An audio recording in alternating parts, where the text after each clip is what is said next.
Great. So very many students for the number of years have taught this financial management, and I've been behind the scenes looking at how these students here perform this paper called financial management. Very many students fail because they underrate the theory areas. Very many students get a fail, ladies and gentlemen, because they think that financial management is all about just number crunching. So you get so many of them mention something to do with WACC, mention anything to do with rights issue. They are so good at that. But they forget that theories will always account for over 30 marks. 30 marks. And now today I would want us to take this opportunity, ladies and gentlemen, in this case here to look at all theories. If possible, we should be able to do all the theories for the last 10 years, And here I am. I'll be sharing this handout with you, especially if you are in our paid group. If you're in a paid group, you should be able to get these handouts. And I would want us to start in this case here with November 2019, question number 2.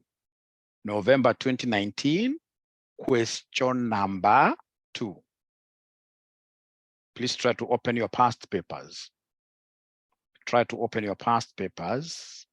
So the question was, explain the term cross-border listing and state its major benefits. I've just combined. November 2019, question number 2. Explain the term cross-border listing and state its major benefits. Now, ladies and gentlemen, when you talk of, first of all, listing means what? Listing means selling your shares, selling your company's shares. Could be at the stock exchange or even through private listings. So when you list, basically you are on the board of a stock exchange. So automatically now people will be seeing how your shares, your share prices are moving. So then when you talk of cross-border listing, which is also known as international listing, we are looking at a situation where, for example, Kenya Airways is listed locally here at our Nairobi Stock Exchange, and it is listed in Uganda. So meaning that Kenya Airways can draw capital domestically from our local investors here, and it can as well get money by selling its shares in the Uganda's stock exchange. Cross-border is basically many nations, international listing, and this is what I have, ladies and gentlemen, here. Cross-border listing, also known as international listing, refers to the process by which a company's shares are traded on a stock exchange in a foreign country, in addition to its primary listing on the domestic exchange in its home country. In simpler terms, it is when a company decides to have its stock publicly traded in multiple countries, Ladies and gentlemen, we have to agree on one thing. Would you want to write notes now as I speak, or can I just do like a discussion and then share this handout with you? What do you think would be the better way? It's something we have to agree. It is something we must agree. What do you think will be the better thing to do?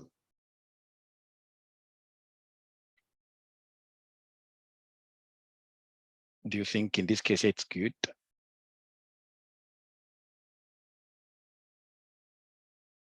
Discussion and share handouts. Thank you very much. Thank you very much.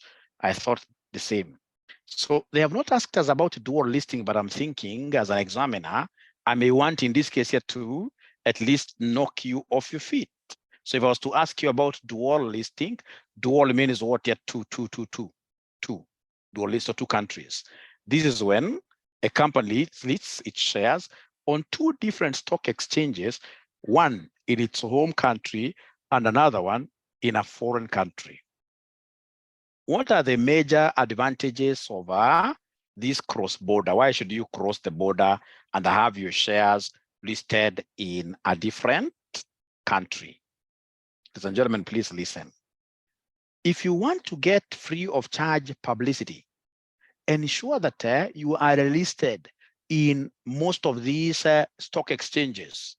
Remember, when you open, for example, financial news, and then you realize, especially if your company shares are doing very well, the price is always increasing or just at a good level, then automatically all these financial news will be capturing your company. Like, for example, they will tell you, ladies and gentlemen, that if you want to know, for example, how Safaricom shares did, say yesterday or whichever day, like now today at 9 p.m., I'll be able to see Safaricom's performance. If Safaricom is listed in Uganda, the Uganda TV is as well there. The stock exchange in Uganda will also be able to capture news about Safaricom. So the first thing that I must always think about whenever I'm looking at cross-border listing is the brand visibility. I will really be very, very visible, especially as an African firm. If you're able to work very hard, of course, none is yet there. If you're able to work very hard and be listed, for example, at the New York Stock Exchange, then you will become a darling of so many investors, of so many consumers. So it becomes, in this case here, a very nice marketing platform that you create. When in this case here, people will be hearing about your shares being traded cross-border. It makes, in this case here, the firm look so big. It makes the firm look.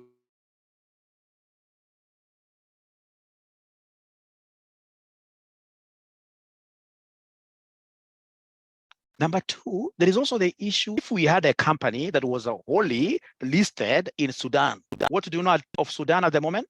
Don't tell me that they are hacking into our systems. What we know about Sudan, ladies and gentlemen, is the fact that Sudan is at war.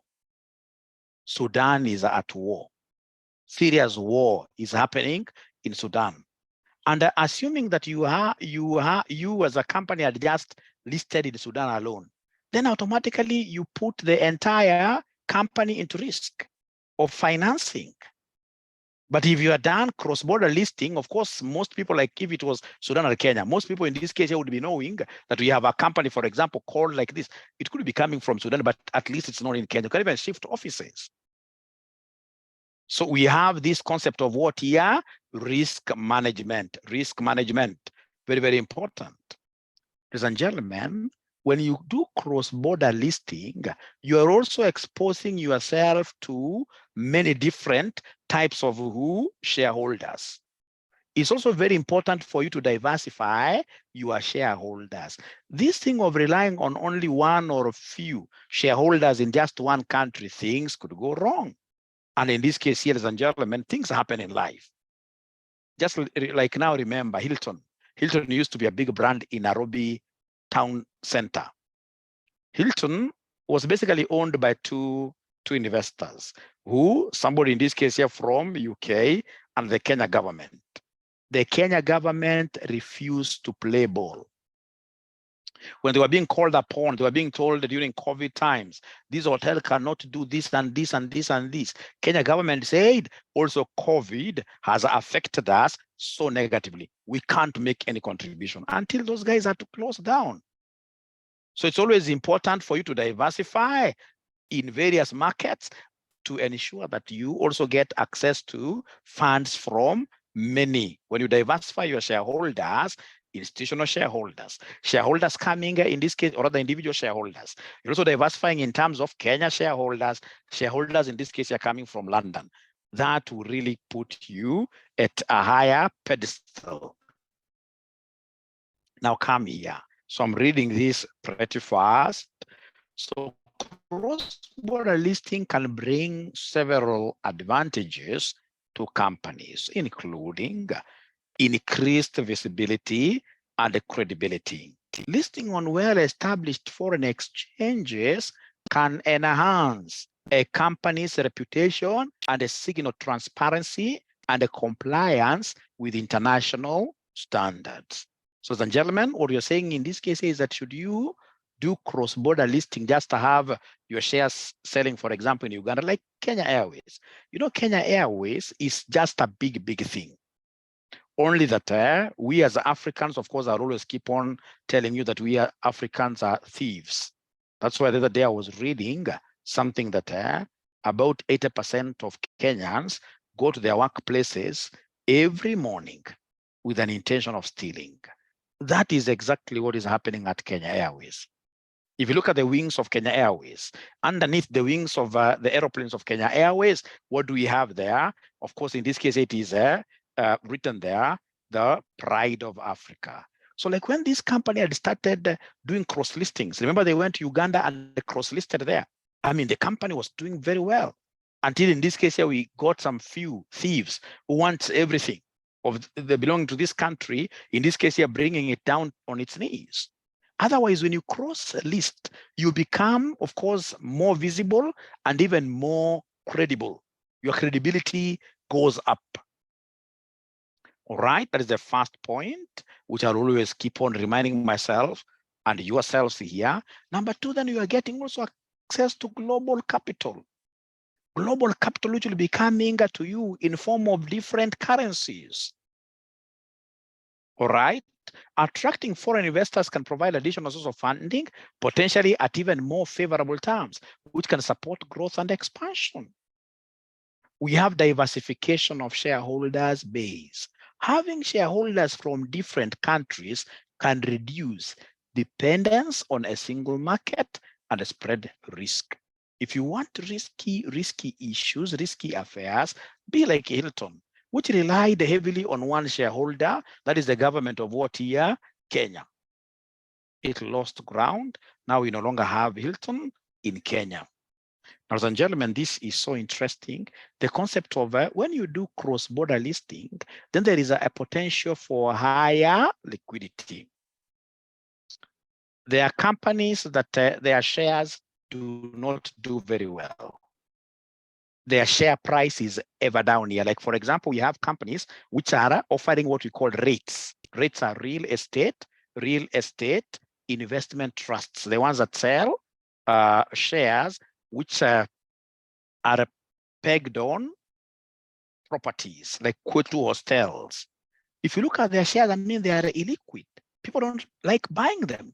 So if you would want these shares here to be liquid, such that if I buy this from the primary market, I should not really feel that I'm going to stay with these shares here without selling them, even when I'm in need of money.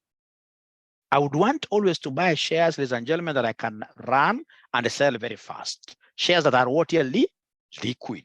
So one of the ways of enhancing liquidity of shares, especially in the secondary market, is to ensure that you provide many markets. We have these shares, you can run to Uganda, sell them. These shares, you can run to New York, sell them. So in this case here, when you provide shares that are highly liquid, even their demand goes up, and therefore you'll be able to do what here to sell them at a higher price. Liquidity is an issue. Like, ladies and gentlemen, for those of you who are in real estate, currently, is it easy for you to really sell share or rather sell land in Kenya? Is it easy? Do we have liquidity as pertains to land? I mean, if you're not careful, you as a finance student, somebody will take you all the way up to like Tok. They sell to you, for example, 20 acres. And you think that you have, in this case, you landed onto some sweet deal, only to buy something that you can never sell. All right. So let me share my screen again, ladies and gentlemen, here. So we are saying here potential for higher liquidity. Trading on multiple exchanges can increase the number of potential buyers and sellers, leading to improved liquidity for the company shares. This will increase the share price since the company shares will be on high demand.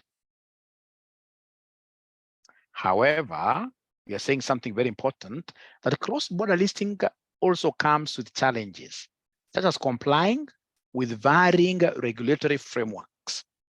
You know, Uganda, they have their own framework. Kenya, we have our own framework. So should I try to do cross-border listing, I'm going to comply with all those frameworks. It's going to become very expensive.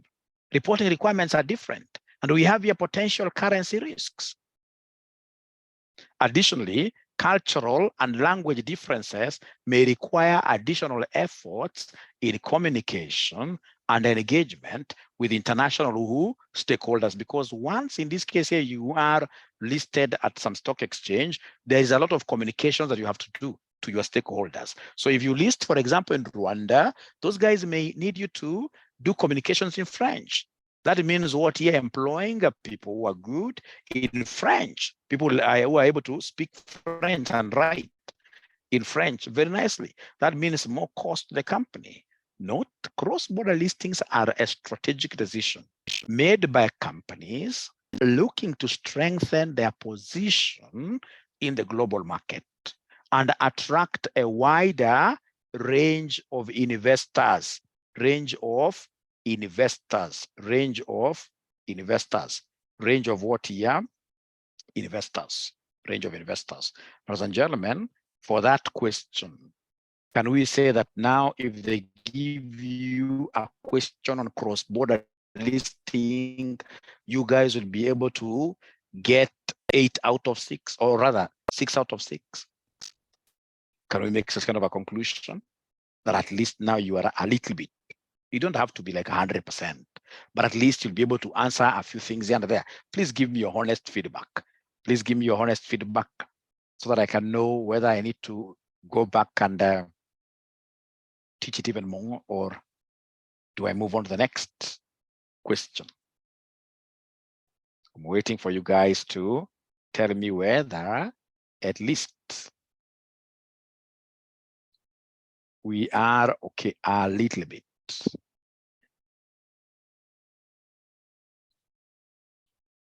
These guys are not talking to me.